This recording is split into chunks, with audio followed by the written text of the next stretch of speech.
नमस्कार। आज आमे पुणी एकाठी हेचे गोटे बहुत गुरुत्वपूर्ण विषय उपरे कथा हेबा पाई। आमे आजि पशिबा भारतीय सांविधानिक इतिहास रो गोटे बहु चर्चित औ बेस प्रभावशाली मामला भितरक। एइटा हेउची 1967 रो गोलकनाथ बनाम पंजाब राज्य मामला। आम पाखरे ए विषय रे किछि भल रिसोर्स अछि जहाको आधार करी आमे आलोचना करिबा। आमर लक्ष्य हेउची एई मामलाटाकू पूरा भल भावरे बुझिबा। एहार पछ कहानी कौन, मुख्य आईनगत प्रश्न कौन थिला और भारतीय संविधान उपरे एहार प्रभाव केमिति पड़िला। नमस्कार। हाँ, एटा बहुत ही इंटरेस्टिंग केस। देखंतु, एटा खाली गोटे जमी विवादर कथा नथिला, माने एहार प्रभाव बहुत बेसी थिला। एहा सीधा सड़क भारतरे जो दुईटा बड़ शक्ति अछंती, संसद आउ न्यायपालिका, सेमानंक भितरे क्षमता काहार केते से कथाकु नै प्रश्न उठेइथिला। आउ विशेष करे नागरिकंकर जो मौलिक अधिकार अछि सेगुडा कौन एते पवित्र जे संसद भी सेथरे हाथ मारी परिबनी, एइटा थिला बड़ कथा। आउ गोटे मजा कथा कौन जानिजंती, एई मामलार सुनानी पाई सेतेबेଳ पर्यंत सुप्रीम कोर्टर सबुठु बड़ बेंच बसिथिला, पूरा 11 जण जज। हाँ, 11 जण। आउ जो राय आसिला सेटा भी एकदम कड़ाकड़ी 6-5 भोट रहे। बाप रे, 6-5। एइथरु जना पड़ुछि मामलाटा केते जटिल और केते मतभेद थिला याकु नै। ठीक अछि, चलंतु ताले मूलरू आरंभ करिवा। ए कहानीटा आरंभ हैला केमती? हाँ, त कथाटा आरंभ हैला पंजाबरू। दुई भाई थिले, हेनरी आउ विलियम गोलकनाथ, तांको परिवार रे। सेमाने बहुत जमीर मालिक थिले। माने सुना अछि पाखापाखि 500 एकर चाष जमी थिला तांको पाखरे। किंतु सेतेबेळे देश स्वाधीन होई थाए और भूमि सुधार कथा चली थाए। त पंजाब सरकार गोटे आईन आनिले, Punjab security of land tenures act 1953। अच्छा, एही आईनटा कौन कहूथला? यार मुख्य काम कौन थिला? एइटा जमीर गोटे सीमा बांधी देला। माने जणे केते जमी रखी पारिबो तार गोटे लिमिट। आईन कहिला गोटे परिवार एतिकी एकररु बेशी जमी रखी पारिबे नहीं। आउ गोलकनाथ को पाखे तो से लिमिट टू बहुत बेशी जमी थिला। तो सरकार कहले जो बड़का जमी अछि सेटा सरप्लस, से जमी को सरकार नहीं जिबे और भूमिहीन लोकों को बांटिबे। ओहो, एठु ताहले कॉन्फ्लिक्ट आरंभ हैला। तो गोलकनाथ परिवार चुप बसिलेनी निश्चय, सेमाने कोर्ट गले। तांकर मुख्य जुक्ति कौन थिला? हाँ, सेमाने सीधा गले सुप्रीम कोर्ट। प्रथमे तो सेमाने कहिले एई पंजाब आईनटा तांको संपत्ति अधिकार को छड़ेई नौजे। सेतेबेला संपत्ति अधिकार गोटे मौलिक अधिकार थिला, आर्टिकल 19(1)(f और आर्टिकल 31 रे। किंतु केस आगकू जिबा बेलकू कथाटा खाली संपत्ति अधिकार रे रहिलानी। एइटा गोटे बहुत बड़ सांविधानिक प्रश्न पाल्टी गला। और सेही बड़ प्रश्नटा कौन थिला जोटा ए मामला को एते गुरुत्वपूर्ण करिदेला? सेही प्रश्नटा ही थिला सबुटु मूल कथा। भारतर संसद माने पार्लियामेंट जहा पाखरे संविधान बदलेबार क्षमता अछि, से कौन सेही क्षमता व्यवहार करिकी नागरिकंक मौलिक अधिकार को बदले पारिबो, ताकू कम करि पारिबो कि पूरा उठेई दे पारिबो? आउ एई विवादटा मुख्यतः संविधान रो दुईटा आर्टिकल भितरे थिबा संपर्क को नै थिला। गोटे हुची आर्टिकल 13(2) आउ अन्यटे हुची आर्टिकल 368। आर्टिकल 13(2) और 368 ए दुईटा भितरे माने केमिति कॉन्फ्लिक्ट देखागला? देखंतु, आर्टिकल 13(2) पूरा सफा सफा कहुची जे राज्य एमिति किछि आईन बनेइबोनी जहां मौलिक अधिकार को छड़ेई नबो कि कम करिबो। आउ जदि बनेइबो तो से आईनटा चलिबोनी, माने वॉइड हेजिबो। अन्यपटे आर्टिकल 368 हेउची संविधान संशोधन पई। एथिरे प्रोसीजर भी अछि आउ क्षमता भी अछि बोली कुहा जाय। तो एबे प्रश्न उठिला 368 अनुसारे जो संशोधन करा जाउची सेटा कौन 13(2) अर्थरे गोटे आईन? जदि हाँ, ताले तो सेटा मौलिक अधिकार को छुई पारिबनी, आउ जदि ना ताले संसद मौलिक अधिकार को भी बदलई पारिबो। बुझिले, एठी थिला मूल पेंच। बुझिली, बहुत सूक्ष्म कथा। ताहले गोलकनाथन को पटु वकील माने कौन जुक्ति देले? सेमाने केमिति कहिले जे संसद एमिति करि पारिबनी? तांकर जुक्ति बहु जोरदार थिला। सेमाने कहिले मौलिक अधिकार संविधान रे गोटे स्पेशल जगह रे अछि, एगुड़ा साधारण आईन भली नुहे। आउ सेमाने कहिले आर्टिकल 13(2) रे जो आईन शब्द अछि सेटा खाली ऑर्डिनरी आईन नुहे, एहा भितरे आर्टिकल 368 रे होथिबा सांविधानिक संशोधन भी आसीबो। ତେଣୁ ଯଦି କୌଣସି ସଂଶୋଧନ ମୌଳିକ ଅଧିକାରକୁ କମ୍ କରୁଛି ବା ଛଡ଼େଇ ନେଉଛି ତାହେଲେ ସେଇଟା ସିଧା ସିଧା 13(2)ର ଉଲ୍ଲଂଘନ ଆଉ ସେଥିପାଇଁ ସେଇଟା ଚଳିବନି ମାନେ ଭଏଡ୍। ତାଙ୍କ ମତରେ ମୌଳିକ ଅଧିକାର ହେଉଛି ଅଲଂଘନୀୟ। ବାଃ, ବହୁତ ଷ୍ଟ୍ରଙ୍ଗ ଆର୍ଗ୍ୟୁମେଣ୍ଟ। ଅନ୍ୟପଟେ ସରକାର କ'ଣ କହିଲେ? ସେମାନେ ନିଜ କ୍ଷମତାକୁ କେମିତି ଡିଫେଣ୍ଡ କଲେ? ସେମାନେ କାହିଁକି କହିଲେ ଯେ ନାଇଁ, ସଂସଦ ପାଖେ କ୍ଷମତା ଅଛି? ସରକାରଙ୍କ ପକ୍ଷ କହିଲା ଯେ ଦେଖନ୍ତୁ, ସମ୍ବିଧାନ ତିଆରି କଲାବେଳେ ସେମାନେ ଜାଣିଥିଲେ ଯେ ସମୟ ସହିତ ସମ୍ବିଧାନକୁ ବଦଳେଇବା ଦରକାର ପଡ଼ିବ। ସେମାନେ ଯୁକ୍ତି କଲେ ଯେ ଆର୍ଟିକଲ 13(2)ର ଆଇନ କେବଳ ସଂସଦର ସାଧାରଣ ଆଇନ ବନେଇବା କ୍ଷମତାକୁ ବୁଝାଏ। ସାମ୍ବିଧାନିକ ସଂଶୋଧନ ଗୋଟିଏ ଅଲଗା ଜିନିଷ। ସେଇଟା ଆର୍ଟିକଲ 368ରେ ଅଛି ଆଉ ସେଇଟା ଗୋଟେ କନଷ୍ଟିଚ୍ୟୁଏଣ୍ଟ ପାୱାର ମାନେ ମୌଳିକ କ୍ଷମତା। ସରକାର କହିଲେ ଯେ 368 ଖାଲି ପ୍ରୋସିଜର ଦଉନି, ଏହା ସମ୍ବିଧାନର ଯେକୌଣସି ଜାଗାକୁ ଏପରିକି ମୌଳିକ ଅଧିକାରକୁ ବି ସଂଶୋଧନ କରିବାର ପୁରା କ୍ଷମତା ଦେଉଛି ଆଉ ସାମାଜିକ ନ୍ୟାୟ ପାଇଁ ଏମିତି ପରିବର୍ତ୍ତନ ଦରକାର ବୋଲି ସେମାନେ ଦର୍ଶାଇଲେ। ତାହେଲେ ପୁରା କଳିଟା ଥିଲା ଆମେଣ୍ଡମେଣ୍ଟ ଗୋଟେ ଲ କି ନୁହେଁ, ଆଉ 368ଟା ଖାଲି ପ୍ରସେସ ନା ପାୱାର ବି? ଏଇ ଜଟିଳ ପ୍ରଶ୍ନ ସବୁ ଉପରେ ସୁପ୍ରିମକୋର୍ଟ ଶେଷରେ କ'ଣ ନିଷ୍ପତ୍ତି ଦେଲେ? ହଁ, ଏଇସବୁ ଯୁକ୍ତିତର୍କ ପରେ ସେତେବେଳର chief justice K Subba Rao ଆଉ ତାଙ୍କ ସାଥୀ ଜଜ୍ମାନେ ବସିଲେ ଆଉ ଶେଷରେ 6.5 ମେଜରିଟିରେ ଗୋଟେ ରାୟ ଆସିଲା, ଯୋଉଟା ପୁରା ଇତିହାସ ବଦଳେଇ ଦେଲା ଭଳି ଥିଲା। କୋର୍ଟ ଗୋଲକନାଥଙ୍କ ପକ୍ଷରେ ଗଲେ। ରାୟର ମୁଖ୍ୟ କଥାଗୁଡ଼ା ଥିଲା, ପ୍ରଥମ କଥା, କୋର୍ଟ କହିଲେ ମୌଳିକ ଅଧିକାରଗୁଡ଼ାକୁ ସମ୍ବିଧାନରେ ଗୋଟେ ଟ୍ରାନ୍ସେଣ୍ଡେଣ୍ଟାଲ ଆଉ ଇମ୍ୟୁଟେବଲ୍ ସ୍ଥାନ ଦିଆଯାଇଛି। ମାନେ ଏଗୁଡ଼ା ସାଧାରଣ ଜିନିଷ ଉପରେ ଆଉ ଏଗୁଡ଼ାକୁ ବଦଲା ଯାଇ ପାରିବନି। ବାପରେ, ଟ୍ରାନ୍ସେଣ୍ଡେଣ୍ଟାଲ ଆଉ ଇମ୍ୟୁଟେବଲ୍, ୟାର ମାନେ ତ ସିଧା ସିଧା ହେଲା ଯେ ସଂସଦ ଏଗୁଡ଼ାକୁ ଛୁଇଁ ବି ପାରିବନି। ଏକଦମ ସେୟା। ପାର୍ଲିଆମେଣ୍ଟ ଏଗୁଡ଼ାକୁ ସଂଶୋଧନ କରିକି ଛଡ଼େଇ ନେଇପାରିବନି କି କମ୍ ବି କରିପାରିବନି। ଦ୍ୱିତୀୟ କଥା, କୋର୍ଟ ପୁରା ସ୍ପଷ୍ଟ କରିଦେଲେ ଯେ ଆର୍ଟିକଲ 13(2)ରେ ଯୋଉ ଆଇନ ଶବ୍ଦ ଅଛି ସେଥିରେ ସାମ୍ବିଧାନିକ ସଂଶୋଧନ ବି ସାମିଲ। ତେଣୁ ଯଦି କୌଣସି ଏମେଣ୍ଡମେଣ୍ଟ ମୌଳିକ ଅଧିକାର ବିରୁଦ୍ଧରେ ଯାଉଛି ସେଇଟା ଭଏଡ୍ ହେଇଯିବ। ଆଉ ତୃତୀୟରେ କୋର୍ଟ କହିଲେ ଯେ ଆର୍ଟିକଲ 368ଟା ଖାଲି ସମ୍ବିଧାନ ସଂଶୋଧନର ପ୍ରୋସିଜର ବା ପ୍ରକ୍ରିୟା କହୁଛି, ଏଇଟା ସଂଶୋଧନ କରିବାର ମୂଳ କ୍ଷମତା ବା ପାୱାର ଦଉନାହିଁ। ଆଚ୍ଛା, ଯଦି 368 କ୍ଷମତା ଦଉନି, ତାହେଲେ ସଂଶୋଧନ କରିବାର କ୍ଷମତା ଆସୁଛି କୋଉଠୁ? କୋର୍ଟ ଏ ବିଷୟରେ କିଛି କହିଲେ? ହଁ, କୋର୍ଟ ଗୋଟେ ବାଟ ଦେଖେଇଲେ। ସେ କହିଲେ ଏଇ ଯୋଉ ସଂଶୋଧନ କ୍ଷମତା ଏଇଟା ପାର୍ଲିଆମେଣ୍ଟର ସାଧାରଣ ଆଇନ ବନେଇବା କ୍ଷମତା ଭିତରେ ହିଁ ଅଛି।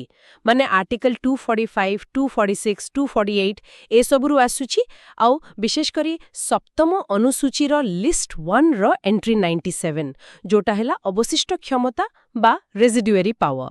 ଏମିତି କରିବା ଦ୍ୱାରା ସଂଶୋଧନଟା ଗୋଟେ ସାଧାରଣ ଆଇନ ଭଳିଆ ହେଇଗଲା। ଆଉ ଯେହେତୁ ସାଧାରଣ ଆଇନ, ସେଥିପାଇଁ ତା ଉପରେ ଆର୍ଟିକଲ 13(2)ର ନିୟମ ଲାଗୁ ହେବ। ସରଳ ଭାଷାରେ କହିଲେ କୋର୍ଟଙ୍କ ମତରେ 368 ଗୋଟେ ଇନଷ୍ଟ୍ରକ୍ସନ ମ୍ୟାନୁଆଲ ଭଳିଆ, ଯାହା କହୁଛି କେମିତି ନିୟମ ବଦଳେଇବ। କିନ୍ତୁ ଏଇଟା କହୁନି ଯେ ତମେ ଯେକୌଣସି ନିୟମ, ଏପରିକି ଖେଳର ମୂଳ ନିୟମକୁ ବି ବଦଳେଇ ଦେଇପାରିବ।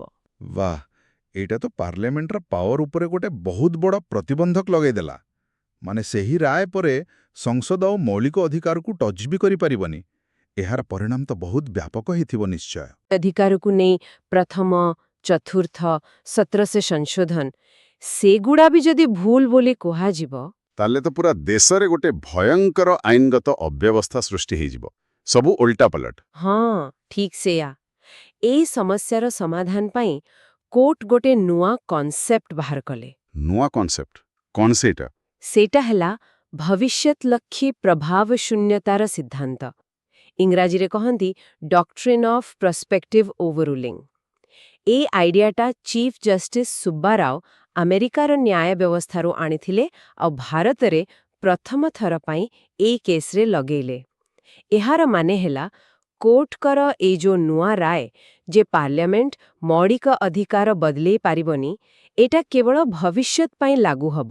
ମାନେ ରାୟ ଦିଆଯିବା ଦିନଠୁ ସେଇଟା ଥିଲା 27 ଫେବୃଆରୀ 1967, ଆଗକୁ ଲାଗୁ ହବ। ଯୋଉ ସଂଶୋଧନ ସବୁ ଏହା ପୂର୍ବରୁ ହେଇସାରିଛି ସେଗୁଡ଼ା ଯେମିତି ଅଛି ସେମିତି ରହିବ, ସେଗୁଡ଼ା ବୈଧ। ଏଇ ନୂଆ ରାୟର ପଛୁଆ ପ୍ରଭାବ ରିଟ୍ରୋସ୍ପେକ୍ଟିଭ ଇଫେକ୍ଟ ପଡ଼ିବନି। ଆରେ ବା, এটা তো ବହୁତ ବୁଦ୍ଧି ଆଉ ପ୍ରାକ୍ଟିକାଲ ସମାଧାନ ଭଳି ଲାଗୁଛି। ଗୋଟେ ପଟେ ମୌଳିକ ଅଧିକାର ଗୁରୁତ୍ୱ ବଢ଼ି ଦିଆଗଲା, ଆଉ ପଟେ ପୁରୁଣା କାମକୁ ନେଇ ଯୋଉ ଗଣ୍ଡଗୋଳ ହେଇଥାନ୍ତା ସେଇଟାକୁ ବି ଏଡ଼େଇ ଦିଆଗଲା।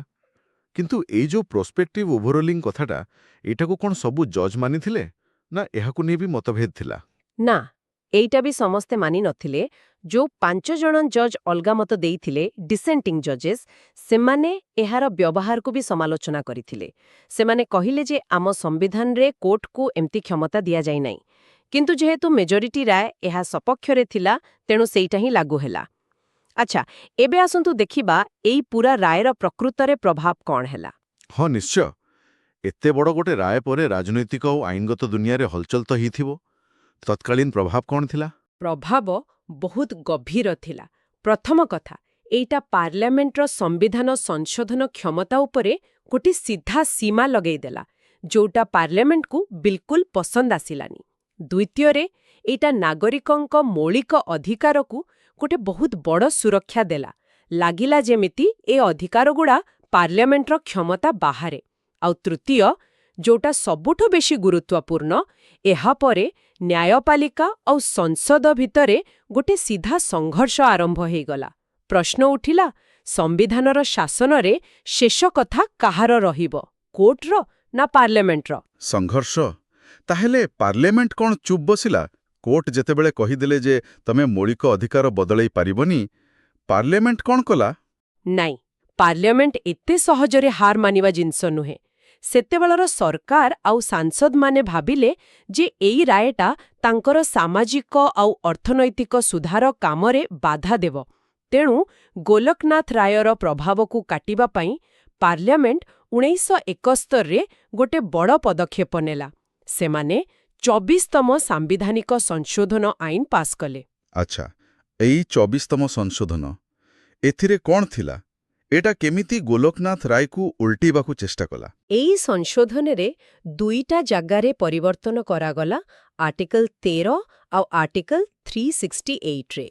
ଏଥିରେ ପୁରା ସ୍ପଷ୍ଟ ଭାବେ ଲେଖାଗଲା ଯେ ଆର୍ଟିକଲ 368 ଅନୁସାରେ ପାର୍ଲାମେଣ୍ଟ ପାଖରେ ସମ୍ବିଧାନର ଯେକୌଣସି ଜିନିଷକୁ, ଏପରିକି ମୌଳିକ ଅଧିକାରକୁ ବି ଯୋଡ଼ିବା, ବଦଳେଇବା କିମ୍ବା ହଟେଇବାର କ୍ଷମତା ଅଛି। ଆଉ ଏଇଟା ବି ସଫା କରିଦିଆଗଲା ଯେ ଆର୍ଟିକଲ 13ରେ ଯୋଉ ଆଇନ ଶବ୍ଦ ଅଛି, ସେଇଟା ଆର୍ଟିକଲ 368ରେ କରାଯାଇଥିବା ସଂଶୋଧନ ପାଇଁ ଲାଗୁ ହେବ ନାହିଁ। ମୋଟାମୋଟି ଭାବେ ପାର୍ଲାମେଣ୍ଟ ଆଇନ ବନେଇକି କହିଲା ଯେ ଗୋଲକନାଥ ରାୟଟା ଭୁଲ ଥିଲା, ଆଉ ଆମ ପାଖରେ ମୌଳିକ ଅଧିକାର ବଦଳେଇବାର ପୁରା କ୍ଷମତା ଅଛି।